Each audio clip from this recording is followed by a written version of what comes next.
I found that nothing in life is worthwhile unless you take risks. Nothing. Nelson Mandela said, "There is no passion to be found playing small and settling for a life that's less than the one you're capable of living." Now, I'm sure in your experiences in school and applying to college and picking your major and deciding what you want to do with life, I'm sure people have told you to make sure you have something to fall back on. Make sure you got something to fall back on, honey. But I never understood that concept, having something to fall back on.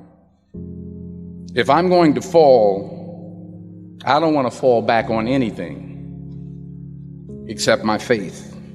I want to fall forward. I figure at least this way I'll see what I'm going to hit. Fall forward. This is what I mean. Reggie Jackson struck out 2,600 times in his career, the most in the history of baseball. But you don't hear about the strikeouts. People remember the home runs. Fall forward. Thomas Edison conducted 1,000 failed experiments. Did you know that? I didn't know that. Because the 1,001st was the light bulb. Fall forward. Every failed experiment is one step closer to success. You've got to take risks, and I'm sure you've probably heard that before, but I want to talk to you about why that's so important. First, you will fail at some point in your life. Accept it. You will lose. You will embarrass yourself. You will suck at something. There's no doubt about it. And I know that's probably not a traditional message for a graduation ceremony, but hey, I'm telling you, embrace it, because it's inevitable. And I should know. In the acting business, you fail all the time. Early on in my career, I auditioned for a part in a Broadway musical. Perfect role for me, I thought, except for the fact that I can't sing. So I'm in the wings, I'm about to go on stage, but the guy in front of me, he's singing like Pavarotti. He's just, and he's just going on and on and on, and I'm just shrinking, I'm getting smaller and smaller. So they say, "Oh, thank you very much, and you'll be hearing from us." So I come out with my little sheet music, and it was Just My Imagination by the Temptations. That's what I came up with. So I hand it to the accompanist, and she looks at it and looks at me and looks out at the director and was like, "Nice."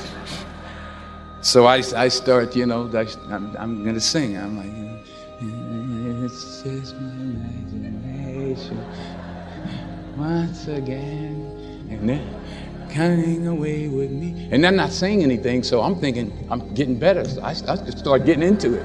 It was just my imagination. Running. They say, "Oh, yeah, thank you very much, Mr. Washington. Thank you." So I assumed I didn't get the job. But the next part of the audition, he called me back. The next part of the audition is the acting part of the audition.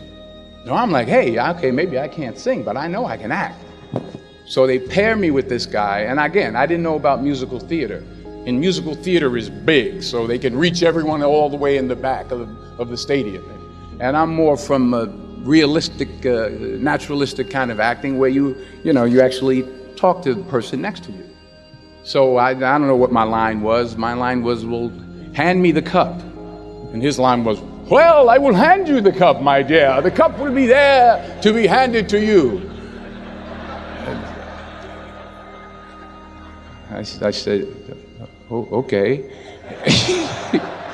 "Well, should I give you the cup back?" "Oh, yes, you should give it back to me, because you know that is my cup and it should be given back to me."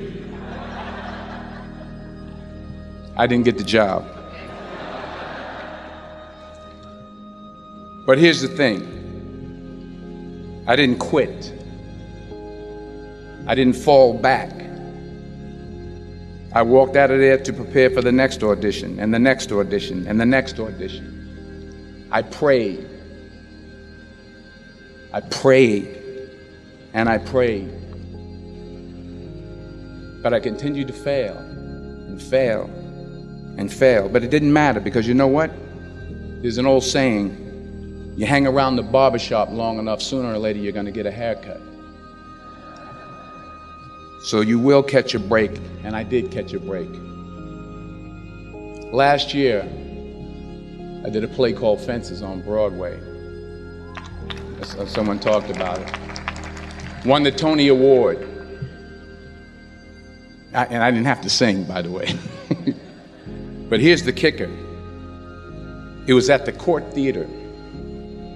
It was at the same theater that I failed that first audition 30 years prior. The point is, every graduate here today has the training and the talent to succeed. But do you have the guts to fail? Here's my second point about failure. If you don't fail, you're not even trying. I'll say it again. If you don't fail, you're not even trying. My wife told me this great expression. To get something you never had, you have to do something you never did. Les Brown's a motivational speaker. He made an analogy about this. He says, imagine you're on your deathbed, and standing around your deathbed are the ghosts representing your unfulfilled potential. The ghost of the ideas you never acted on. The ghost of the talents you didn't use. And they're standing around your bed, angry, disappointed, and upset. They say, we came to you because you could have brought us to life, they say. And now we have to go to the grave together. So I ask you today, how many ghosts are going to be around your bed when your time comes? You've invested a lot in your education, and people have invested in you. And let me tell you, the world needs your talents. Man, does it ever. I just got back from Africa like 2 days ago, so if I'm rambling on, it's because I'm jet lagged. I just got back from South Africa. It's a beautiful country, but there are places there with terrible poverty that need help. And Africa is just the tip of the iceberg. The Middle East needs your help. Japan needs your help. Alabama needs your help. Tennessee needs your help. Louisiana needs your help. Philadelphia needs your help. The world needs a lot, and we need it from you. We really do. We need it from you young people. I mean, I'm not speaking for the rest of us up here, but I know I'm getting a little grayer. We need it from you, the young people. So you got to get out there. You got to give it everything you got, whether it's your time, your talent, your prayers, or your treasures. Because remember this, you will never see a U-Haul behind a hearse. You will never see a U-Haul behind a hearse. You can't take it with you. The Egyptians tried it, and all they got was robbed. So the question is, what are you going to do with what you have? I'm not talking about how much you have. Some of you are business majors. Some of you are theologians, nurses, sociologists. Some of you have money. Some of you have patience. Some of you have kindness. Some of you have love. Some of you have the gift of long suffering. Whatever it is, whatever your gift is, what are you going to do with what you have? All right, now here's my last point about failure. Sometimes it's the best way to figure out where you're going. Your life will never be a straight path. I began at Fordham University as a pre-med student. I took a course called cardiac morphogenesis. I still can't say it. Cardiac morphogenesis. I couldn't read it. I couldn't say it. I sure couldn't pass it. So then I decided to go into pre-law, then journalism. And with no academic focus, my grades took off in their own direction. Yeah, down. I was a 1.8 GPA one semester, and the university very politely suggested that it might be better to take some time off. I was 20 years old. I was at my lowest point. And then one day, and I remember the exact day, March 27th, 1975, I was helping my mother in her beauty shop. My mother owned a beauty shop up in Mount Vernon. And there was this older woman who was considered one of the elders in the town. And I didn't know her personally, but I was looking in the mirror, and every time I looked at the mirror, I could see her behind me, and she was staring at me.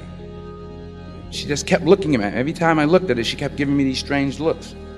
So she finally took the dryer off her head and said, she said something I'll never forget. First of all, she said, somebody give me a piece of paper. Give me a piece of paper. She said, young boy, I have a prophecy, a spiritual prophecy. She said, you are going to travel the world and speak to millions of people. Now, mind you, I'm 20 years old. I'm flunked out of school. In fact, like a wise ass, I'm thinking to myself, maybe she's got something in that crystal ball about me getting back into school next fall. But maybe she was on to something, because later that summer, while working as a counselor at the YMCA camp in Connecticut, we put on a talent show for the campers. And after the show, another counselor came up to me and asked, have you ever thought about acting? You're good at that. So when I got back to Fordham that fall, I got in and I changed my major once again for the last time. And in the years that followed, just as that woman prophesied, I have traveled the world and I have spoken to millions of people through my movies. Millions who up till this day couldn't see me, who up till this day I couldn't see while I was talking to them, and they couldn't see me. They could only see the movie. They couldn't see the real me. But I see you today, and I'm encouraged by what I see. And I'm strengthened by what I see. And I love what I see.